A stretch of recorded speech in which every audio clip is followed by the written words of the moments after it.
Coach, that was a heck of a win. How would you describe that victory?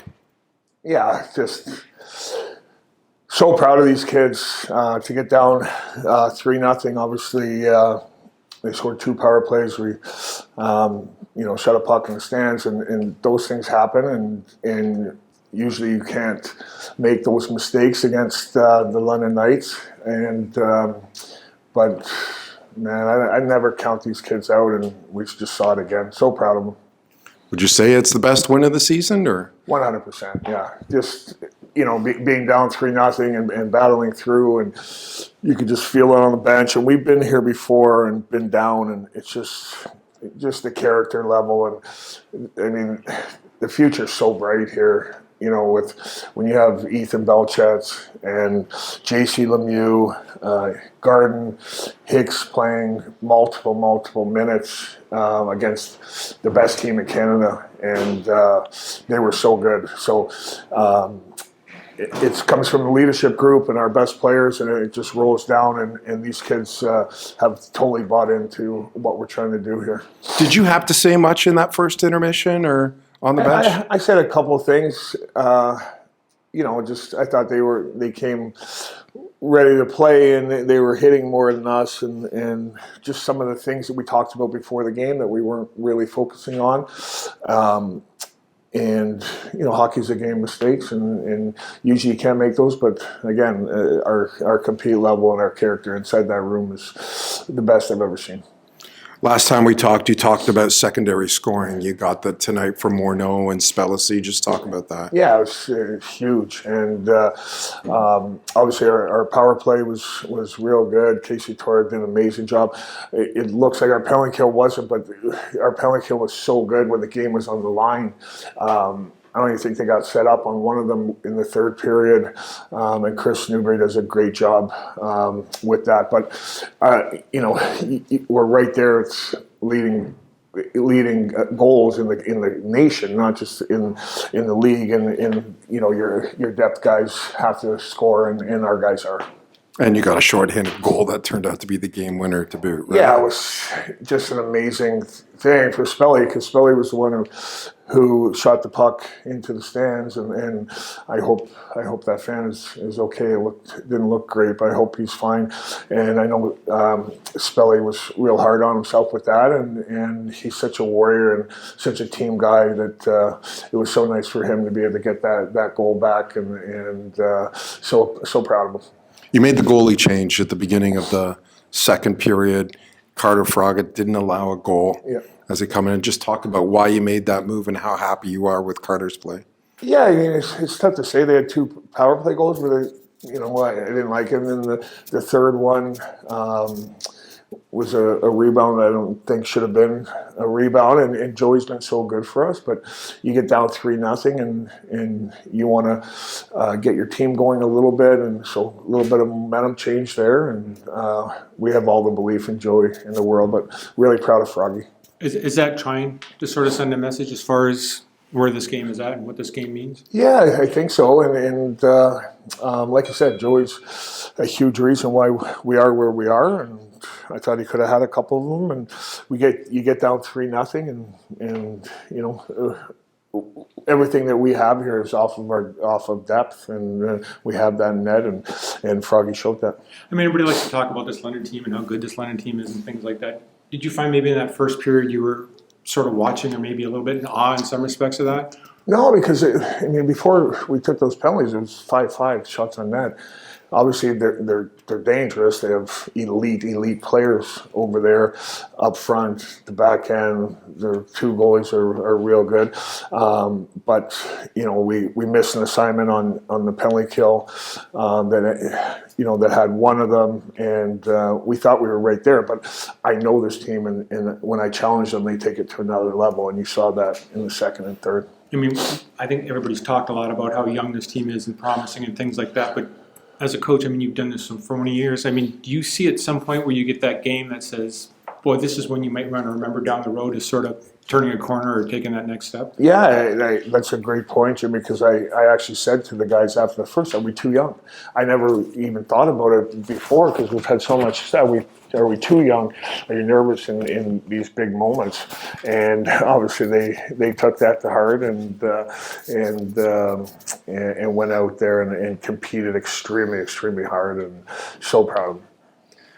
One of the loudest crowds of the season. Just talk about the energy you guys get from hearing that crowd. Yeah, I do too. I'm still sweating here, and our crowd's amazing, and it was so loud. And we got that power play goal, and then the shorthanded goal. The place went crazy, and we could have had three more. We were going, and all the lines were rolling. Their goalie made some huge saves. We missed some empty nets when they pulled the goalie, but I'm sure some of those people will be back next on Wednesday. Hey, Wally, what do you think the young guys contributed to this team today? Everything. They were amazing. Belchetz was unbelievable, big man. He was so physical out there. Could have had a few more goals, and but he's a special player. Garden, Lemieux, Hicks played forward and D for us. The future's so bright here. Thanks, Coach. Hi, I'm Dan Gemus, CEO of the Dan Gemus Real Estate Team. When you think real estate in Windsor and Essex County, think of the Dan Gemus Team. We're here to help every step of the way. Learn more at dangemus.com. Ethan, how excited are you after that win? Yeah, that was one of the best atmospheres I've ever played in my whole life, and just what a win from us, come back from a two down deficit, and it was such a good win, a full team effort, and it was really maybe my most fun game I've ever played in my life. Yeah. Was there always a sense of belief, did you feel, from the guys on the bench, that even though you're down 3-0, you'd come back? Yeah, when you get to the room and you're down 2-0, you gotta kind of lean on your older guys in your leadership group. And I think the guys like Liam Greentree, AJ Spellacy, everyone who's really a leader in that room, Noah Morneau, Tynas Mathurin, those guys are really helped us bumped up and kept us in the game, because it's kind of hard to sometimes come back to those deficits. But when you got those guys going, it means a lot. People are going to look at the score sheet and go, wow, how did Windsor come back? How would you answer that? What was the difference in this game? I think we came together and we played Windsor Spitfire hockey. I think we competed at a crazy level, and it was unbelievable that we kind of brought it together after the first, and it was really good. You're known as an offensive guy, but your compete level was tremendous tonight. Was that the best game you played where you didn't score a goal? Yeah, it's not always about the points. Sometimes you play your best game and you end up with 0 points, but it matters what you do every shift and lay in the body if you need to. I'm a big guy. I'm not just a skill guy. I can play in the defensive zone. I can lay body. I can create momentum for my team, and I can do a lot of things. I know you're only 4 games into this rivalry, but you had your rivalries through GTA play and things like that. Do you notice a rivalry here? Do you notice sort of a different feel, different atmosphere with this? Yeah, for sure. When you go into those games against London, you got a different blood flowing. You're always a little bit more ready to go in those games, and today you could feel it just in the crowd when they're just going crazy at every goal, every big hit. It's really cool, and it means a lot playing against these guys, and it's such a good rivalry. Some of your teammates was a little slower to sort of get into the game, but you seemed like you were on it right off the bat. Whether it was a hit or whatever, you seemed ready to sort of show something this game. Yeah, I've been working with Dr. Scott McFadden my pretty much for the past 2 years, working on my mental preparation, and I think that's a big contribute to how I'm starting my games and stuff like that. So I think that means a lot, and that gets me going from the first shift of the game. I know they always talk about this team and the fact there's 4 16-year-olds on it and things like that, but do you guys still feel like 16-year-olds, or once you get this deep into a season, you sort of turn the page on that too? Yeah, you obviously, you're still a young guy, but you don't want to feel like that.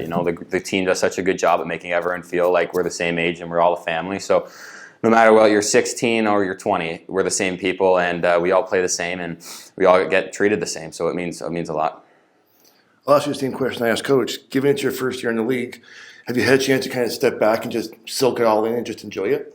Yeah, I did that the other day, kind of just was thinking, wow, we're already in February of the season. I'm almost done my rookie year, but it's been really fun, and I've really liked it. The group is unbelievable, and I really couldn't have asked for more in Windsor. Hi, I'm Dan Gemus, CEO of the Dan Gemus Real Estate Team. When you think real estate in Windsor and Essex County, think of the Dan Gemus Team. We're here to help every step of the way. Learn more at dangemus.com. Was that the best win of the season, Noah? Yeah, I believe that's the best win of the season. The way we came together and down 3-0, there was no quit, there was no panic. We knew what we had. We've played them. That's our 4th time playing them this year, and we know we can play with them, and that was just the mindset going forward. What was the key to the comeback in your mind? I think it was, if you watch the difference between the first period and the second period, we turned way less pucks over. We got pucks in behind their D. We knew we could get the puck in back there, and we knew we could work, and we knew we could be better than they were. So that was pretty much it. You got a big goal, sparked the comeback. Just talk about your goal. Yeah, it's just a really good play. We've been working on that look a little bit. The first one, I thought I got a lot of it. It just hit his shoulder, and yeah, it was just big for me to get that one and to give our guys some life and inject a little bit of energy into the building. What does this win do for your confidence, or has your confidence always been there? Or do you think that this sort of elevates it even more? I think our confidence has always been there. I mean, it does kind of solidify our mentality and our thinking, and we know we can play with anybody in this league, and we know if we bring our best stuff, we're tough to beat, and that's kind of the message every night.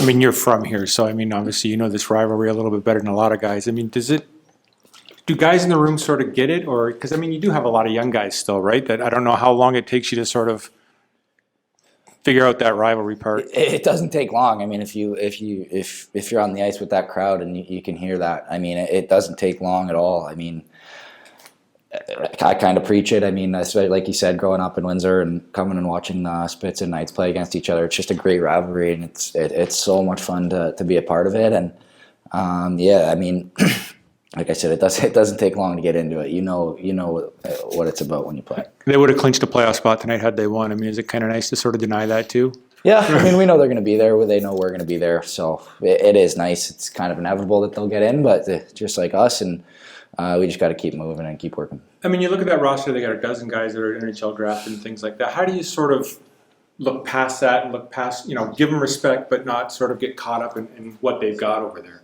I don't know. You just got to kind of play your game. Like I said earlier, we knew what we wanted to do coming in, and we wanted to outwork them and be better than they are. And the small details, like I said, not turning the puck over at the blue line, and just stuff like that. That really, I thought in the second and third period, really elevated our game.